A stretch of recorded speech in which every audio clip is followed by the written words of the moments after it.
ईश्वर का न्याय। नरेश नाम का एक व्यक्ति शहर की छोटी सी गली में रहता था। वह एक मेडिकल स्टोर का मालिक था। उसको सभी दवाओं की अच्छी जानकारी थी। 10 साल का अनुभव होने के कारण उसे अच्छी तरह पता था कि कौन सी दवाई कहाँ रखी है। इस काम को बड़े ही शौक से करता था। दिन ब दिन उसकी दुकान में भीड़ बढ़ती रहती थी और वह ग्राहकों को उनकी ज़रूरत की दवाइयाँ बहुत सावधानी से देता था।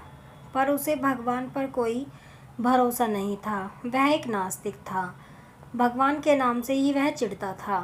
घर वाले उसे बहुत समझाते पर वह उनकी एक भी नहीं सुनता था।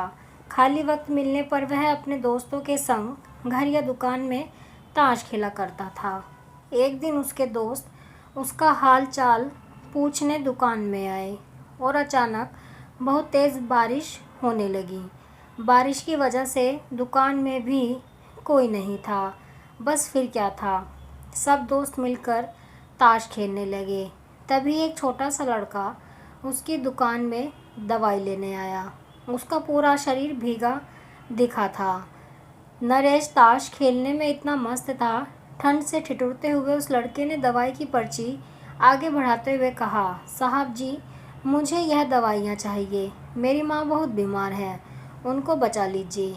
बाहर और सब दुकानें बारिश की वजह से बंद हैं। आपकी दुकान को देखकर मुझे विश्वास हो गया कि मेरी माँ बच जाएगी। इसी बीच लाइट भी चली जाती है। बारिश भी थोड़ी कम हो चुकी थी। उस लड़के की आवाज़ सुनकर ताश खेलते खेलते ही नरेश ने उस पर्ची को हाथ में लिया और दवाई लेने को उठा। ताश के खेल को पूरा ना कर पाने के कारण अधमन से अंधेरे में ही दवाई की शीशी निकालकर उस लड़के को दे दी। उस लड़के ने दवाई के दाम देखकर बाकी के पैसे जेब में रख लिए और फिर खुशी खुशी दवाई की शीशी लेकर निकल गया। नरेश भी दुकान को जल्दी बंद करने की सोच रहा था जब तक लाइट आ गई और वह यह देखकर हैरान रह गया कि उसने जिस दवाई की शीशी समझकर उस लड़के को दी थी वह चूहे मारने वाली जहरीली दवा थी, जिसे किसी ग्राहक ने थोड़ी देर पहले ही लौटाई थी। और ताश खेलने की धुन में उसने अन्य दवाओं के बीच यह सोचकर रख दिया कि ताश की बाजी के बाद उसे अपनी जगह पर वापस रख देगा। अब उसका दिल ज़ोर ज़ोर से धड़कने लगा। उसकी 10 साल की नेकी पर मानो ग्रहण लग गया हो। उस लड़के के बारे में सोचकर वह बहुत परेशान होने लगा और यह भी सोचा कि अगर वह दवाई उसने अपनी माँ को दे दी तो वह अवश्य मर जाएगी। वो लड़का भी बहुत छोटा होने के कारण उस दवाई को तो पढ़ना भी नहीं जानता होगा। अगले ही पल अपनी इस भूल के लिए खुद को बहुत कोसने लगा और ताश खेलने की अपनी आदत को छोड़ने का निश्चय किया। पर यह बात तो बाद में देखी जाएगी। अभी क्या किया जाए। उस लड़के का पता ठिकाना भी तो नहीं जानता। कैसे उस बीमार माँ को बचाया जाए। उसको बार बार उस मासूम से बच्चे की शक्ल नज़र आ रही थी। बेचैनी घबराहट से वह इधर उधर देखने लगा। पहली बार उसकी नज़र दीवार के उस कोने पर पड़ी जहाँ उसके पिता ने जिद करके भगवान श्री कृष्ण की तस्वीर दुकान के उद्घाटन के वक्त लगाई थी। पिता से हुई बहस में पिताजी की कही हुई बात उसे याद आ गई कि बेटे, जीवन में भगवान को एक बार ज़रूर आजमा कर देखना। परमात्मा वहाँ काम आते हैं जहाँ कोई और काम नहीं आता है। नरेश को यह सारी बात याद आने लगी।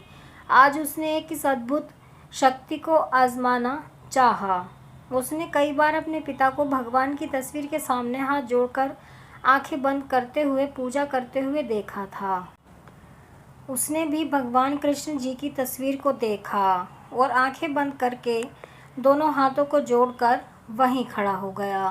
थोड़ी देर बाद वह छोटा लड़का फिर दुकान में आया। नरेश के पसीने छूटने लगे और बहुत परेशान हो उठा।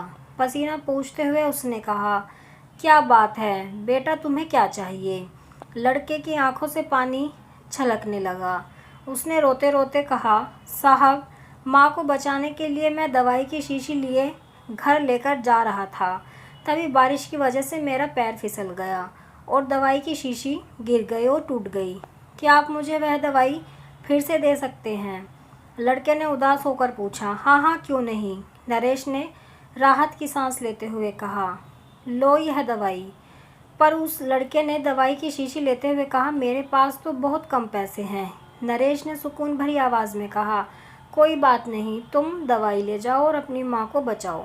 जाओ जल्दी करो, और हाँ, अब की बार ज़रा संभल कर जाना। लड़का बोला, अच्छा साहब, और वहाँ से चला गया। मरीज़ की जान में जान आई और भगवान को धन्यवाद देते हुए अपने हाथों से उस धूल भरी तस्वीर को सीने से लगा लिया।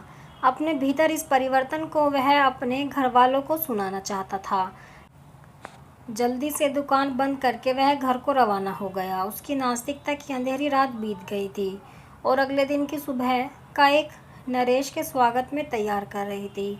इंसान का नसीब उतनी बार बदलता है जितनी बार वह ईश्वर को याद करता है। आप कमेंट में ज़रूर बताएं कि आपको ये कहानी कैसी लगी है। अगर आपको ये कहानी पसंद आई है तो वीडियो को लाइक करें, शेयर करें और चैनल को सब्सक्राइब करें ऐसी ही कहानियों के लिए।